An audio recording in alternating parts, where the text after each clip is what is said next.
E aí galera, beleza? Vocês aí que curtem um joguinho, nós começamos a fazer um vídeo, né, sobre a história dos jogos e consoles de videogame. Então no último vídeo que nós fizemos, nós começamos a contar desde a década de 50, quando os caras fizeram um joguinho lá, o tênis, pra ficar rodando no osciloscópio maravilhoso. Passando por diversos videogames até chegar na famosa Atari. Quem não conhece a Atari e gosta de jogos aí, mesmo que você não viveu aquela época, você já deve ter ouvido falar nessa empresa.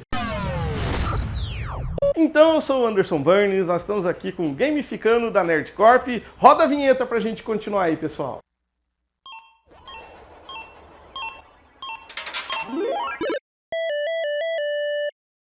Bom, no último vídeo nós paramos lá na história da Atari, que inventou lá um arcade muito bacana, né, com uma versão do jogo Pong para distribuir, e eles viram que dava muito dinheiro. Uma coisa que era bacana, cara, que eu esqueci de falar no último vídeo, é que esse jogo, quando nós tínhamos o Pong antigo, ele só tinha um jogo, ele não tinha efeito sonoro. Esse arcade que eles fizeram já tinha uma série de circuitos que emulavam alguns sons. Então, por exemplo, você pode ver aí no vídeo, ó, dá uma ouvida no sonzinho do jogo.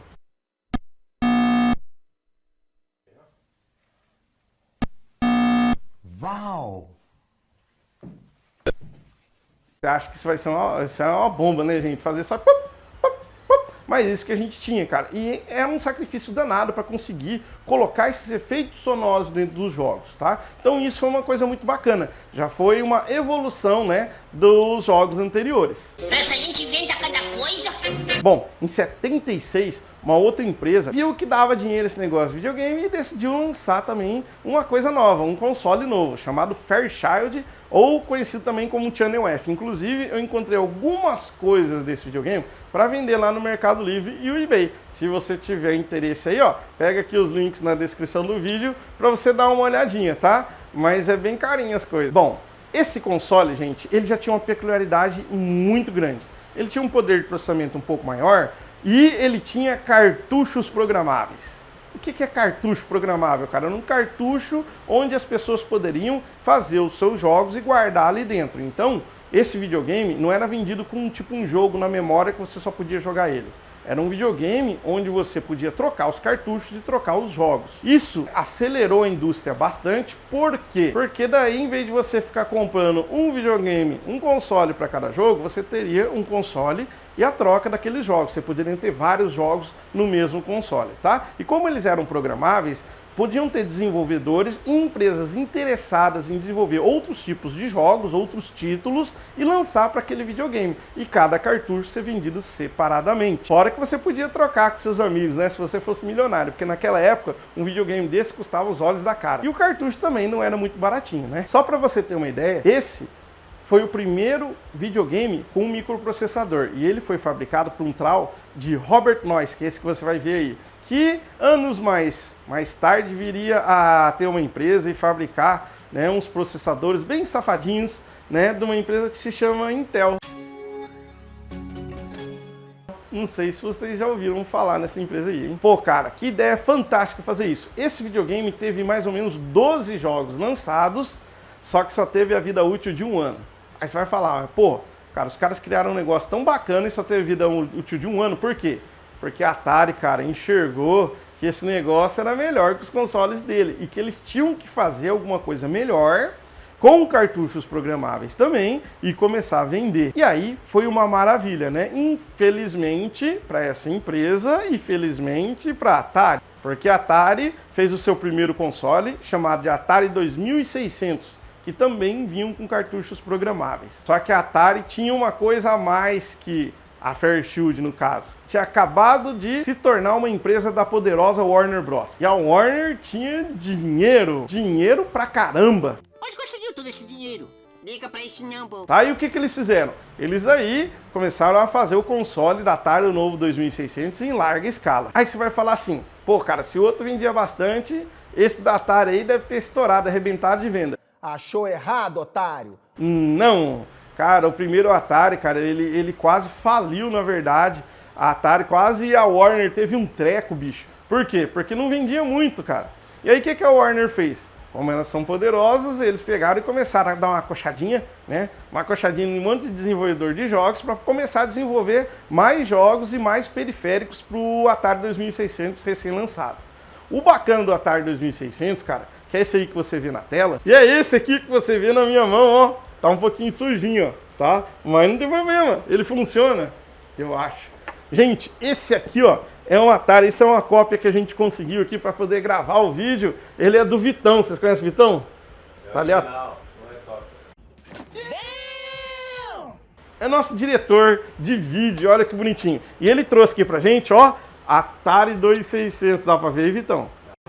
Não consigo ler nada. O Atari 2600, cara, que era um console bem simples, na verdade, pra época, né? Se você ver hoje, ó, a cara dele era bem diferente.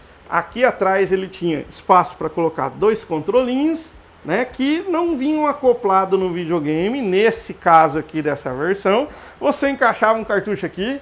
Inclusive nós temos cartuchos, cara, River Raid, bicho. River Raid era um dos cartuchos mais bacanas que existiam na época, ó. Esse cartucho, na verdade, é uma capinha de plástico, ele tem um chipzinho aqui dentro que é bem pequenininho. E você encaixava aqui, ó, e ligava o bicho para jogar, cara. Muito, muito bacana. Infelizmente, esse aqui a gente tá sem a fonte, mas eu vou comprar um para poder jogar, cara, que é bem bacana. Que além do River Raid, a gente tem um cartucho muito legal, cara, que é esse daqui, ó, que tem 4 jogos, cara. Era incrível. Esse aqui só tem um, mas esse tem 4. Só para vocês verem, eles tinham uma chavinha muito maluca. Deixa eu colocar ele aqui, que eu tô com medo de quebrar, né?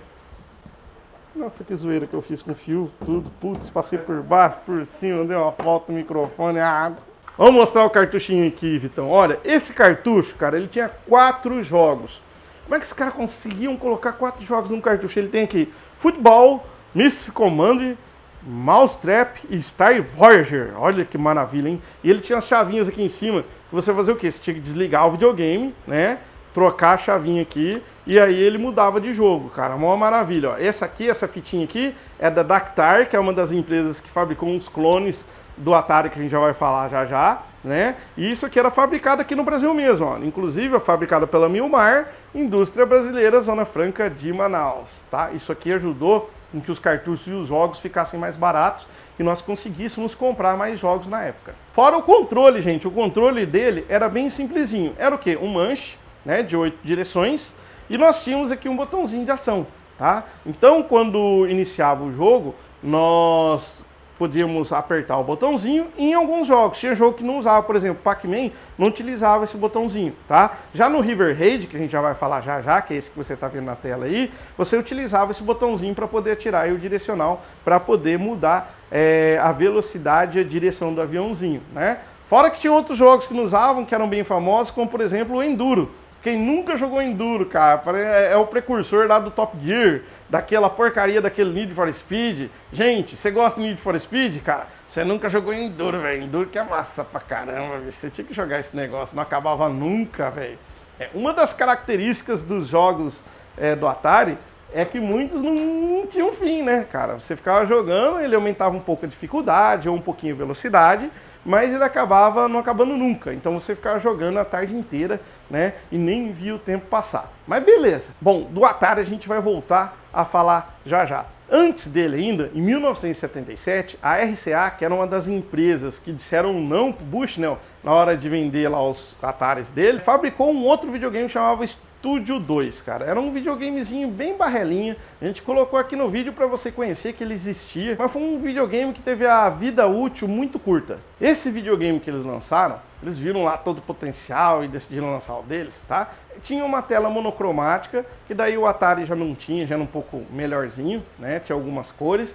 E vinham também com alguns cartuchos programáveis, só que foram lançados apenas 5 jogos para ele. E ele teve uma vida curtíssima, dá para ver aí na tela aí, né, os comerciais e como que era esse videogame, tá? E você até encontra no eBay. No Mercado Livre eu não achei nenhuma cópia desse daí, tá? No eBay eu achei algumas, só que normalmente eles não mandam pro Brasil, isso que é uma pena, né? Em 1977, aí sim, a Atari lançou oficialmente o seu Video Computer System. Você começa a notar que agora eles começam a colocar nos consoles de videogame a palavra computer, né? Que não tem nada a ver uma coisa a ver com a outra. É que os computadores pessoais naquela época faziam um pouco de sucesso, mas eram muito caros. Então eles queriam vender os videogames e os profissionais de marketing da época, né, colocavam palavras, algumas coisas que às vezes os consoles nem faziam para poder vender bastante. Então em 1977, a Atari e a Warner lançam finalmente, oficialmente, seu Atari 2600, com diversos jogos, né?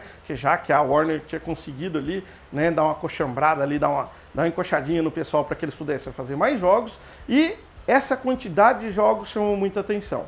Fica aí para vocês, para quem é da época, né? Mas outras pessoas que já devem ter ouvido falar nesses jogos aí que nós vamos mostrar. Por exemplo, Pac-Man. Tinha lá o Pitfall, cara. Quem não lembra do Pitfall, cara? Parecia o Indiana Jones.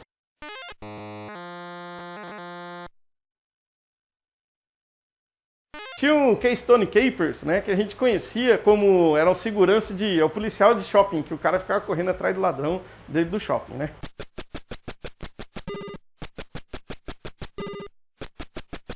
Aí tinha o River Raid, que todo mundo já ouviu falar, já deve ter jogado isso em algum lugar. Tinha aquele joguinho Decathlon, que tipo era jogo de Olimpíada, que estourava tudo dos controles de videogame, você tinha que ter uns 10, porque toda vez que você jogava aquele negócio estourava, não sei se vocês lembram disso.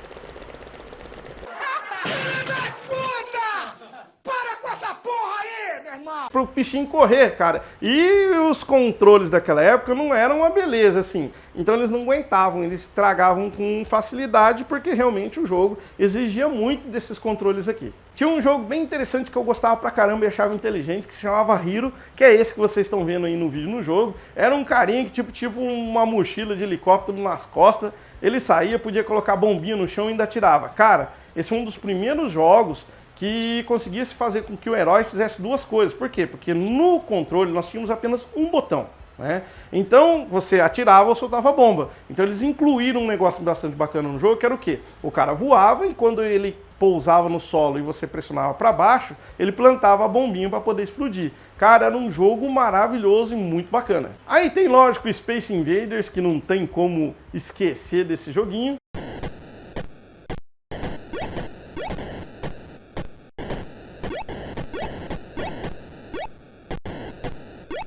E diversos outros aí que devem ficar na memória de todo mundo. Hoje, nós temos um console que foi lançado, né, que é o Atari Flashback, que você pode comprar no Mercado Livre aí, em diversas outras lojas, que inclusive vem com a maioria dos jogos na memória, você não precisa nem comprar. Então, cara, se você tem aí curiosidade em ver, conhecer esse videogame, pode comprar o Atari Flashback. Ou então entrar no Mercado Livre e conseguir, por exemplo, uma réplica dessa, igual essa, que a gente tem, na verdade não é uma réplica, é um console original. Você consegue comprar um desse no Mercado Livre, tá? Por mais ou menos uns R$550, com 2 controles e um joguinho. Cada joguinho no Mercado Livre tem lá para vender também, tem joguinho que custa 20, 30, até R$80, dependendo do estado que tá a fita, se ela tem também o encarte, essas coisas aí. Beleza, pessoal? Então vamos terminando esse vídeo por aqui. No próximo vídeo nós vamos continuar, nós vamos mostrar para vocês aí o Odyssey 2, o 3, o Atari 5200, né, que foi a evolução desse Atari 2600, até chegar a parte, infelizmente, quando tudo se acaba lá no crash dos videogames, lá na década de 80. Cara, se você gostou do vídeo, lembre-se de se inscrever no canal, dá uma curtidinha aqui, e se você jogou algum desses jogos aí, ou lembra de algum outro jogo que eu acabei não falando, coloca aqui nos comentários pra gente aqui discutir um pouco. Beleza, galera? Espero vocês no próximo vídeo.